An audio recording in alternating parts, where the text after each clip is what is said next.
2 bosses lists in a row. Weird.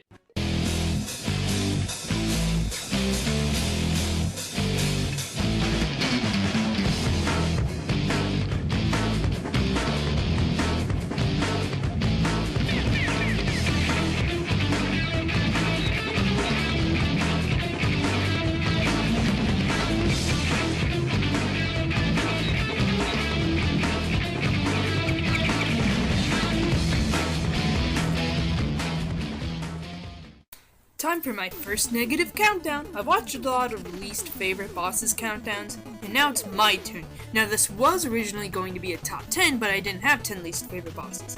So this is a top 7. Same rules for every countdown are here. One per franchise and only games that I have played. But there's another rule for this list.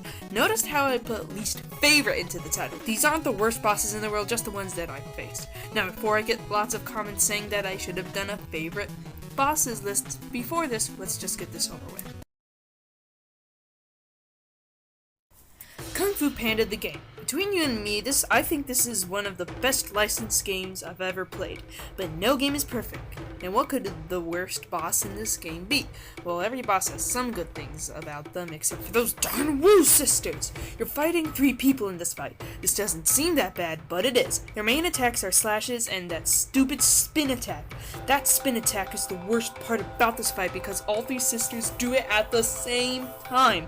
Also, there are not very many health dumplings, so you better not savor them a lot. Yes. Finally, if you die, which you probably will on the first try, you have to watch that really long cutscene. And guess what? It's unskippable.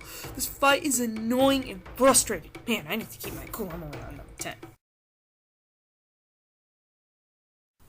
Recently, I got my hands on Batman Arkham Origins. I haven't actually beaten the game yet, but I really like it. Now, you might be asking about why I haven't beaten the game yet. Well, number 9 is the answer. It's Bane. What a disappointing boss fight. I mean, it's Bane, the toughest Batman villain of all, and he puts that toughness into this fight.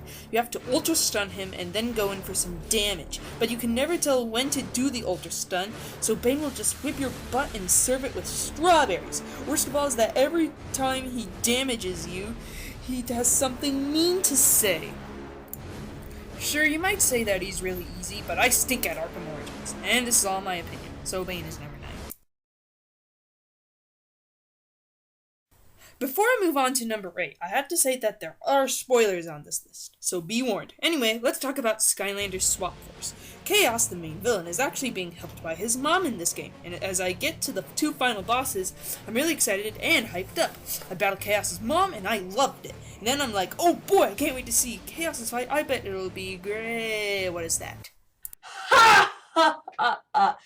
Really, Vicarious Visions? That's the best design you could come up with? It looks like an old person with his dentures made of purple gems. Not only does his design suck, but his fight is super easy. All you do is jump inside his body and destroy his purple gem body, including his purple gem teeth. This is a super mega ultra disappointing final boss. This design is stupid and the boss is easy. This is why I like the giant final boss more, which I never talked about. Next, please. As I said in Top 10 SpongeBob video game bosses, the bosses in CFTKK are not that impressive, like number 7 on this list. But before I talk about that entry, I'm going to talk about the level it's in. Rocket Rodeo is my favorite chapter in the game because you're flying on a rocket ship. Oh, and you're shooting stuff with a laser, which is also really awesome. Rocket! So I was really looking forward to the boss of this chapter, and what did I think of it? No. The Patty UFO, oh my gosh, SpongeBob is stupid, is so easy! In this stupidly easy fight, you need to destroy the Patty UFO's wings and then the body, and it's so pathetic how quick I can do this. Sure, it may take you more than one try to do this with that circling around and through the asteroid crap, but you can take it out in just 2 tries. I mean, how bad can you get? Maybe I spoke too soon. Slide 2 is my personal favorite in the Slide trilogy, but it's not without its flaws, and that flaw is that freaking tiger! Rajan is the ultimate killjoy in my book. First off, it looks like you're in a fighting game mode this entire fight. This doesn't seem bad at first, but he has an attack that you can never tell if it's going to hit you. It's that stupid darn electrocution attack. You see, Rajan has a piece of the clockwork heart, which is very powerful and can destroy anyone, so I have to get on these lily pads to avoid the electricity. My main problem with this? The entire fight is built like a fighting game, so you can't tell if you're on a lily pad or not. Also, you have to get up close to hit him, but he has a slash attack that is almost impossible to dodge. In the end, this fight is awful. It's cheap, and did I mention that he has an annoying personality? I mean, look at what he calls himself. Knight of Rajan, Lord of these hills!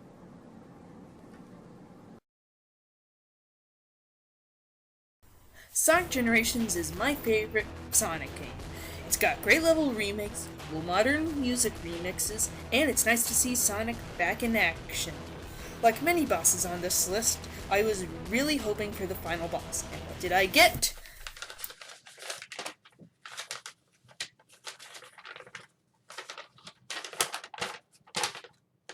Disappointment. The Time Eater is a frustrating boss fight. Sure, it has a cool design, but it looks like a robotic version of the Shadow Blot from Epic Mickey. The actual fighting of the boss doesn't seem so bad. Just ram the two Supersonics into its core. That would be fun if there wasn't a time limit! Like many supersonic bosses, you're losing rings, so you gotta go as fast as you can to destroy the Time Eater.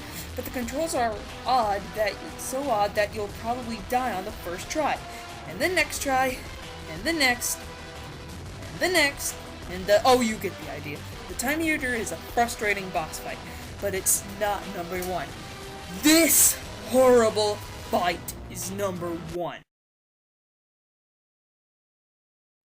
Epic Mickey 2! While I don't think it's as great as Epic Mickey 1, this still is a really fine game.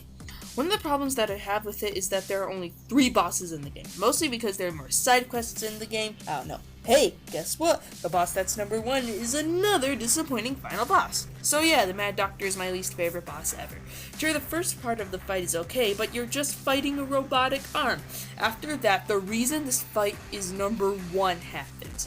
You have to fight the robot that the Mad Doctor is controlling. You have to thin off its masks to do some damage. My main problem with this part 2, the Mad Doctor mech, as I like to call it, never stops attacking you. Also, it has a run attack that is almost impossible to dodge, and he uses it constantly. It's even worse when you befriend the robotic arm because he'll take you to the first of the 2 platforms that you fight the Mad Doctor mech on. So in basic terms, if you not friend the robotic arm, the fight will be shorter because you'll fall to the second platform. This is the most disappointing final boss I have ever faced. It's annoying, frustrating, and the music doesn't seem really Disney-ish. This is not how you do a final boss to a sequel to one of my favorite games of all time. I'm the Pop Biz Kid, and I'm still hoping for an Epic Mickey 3.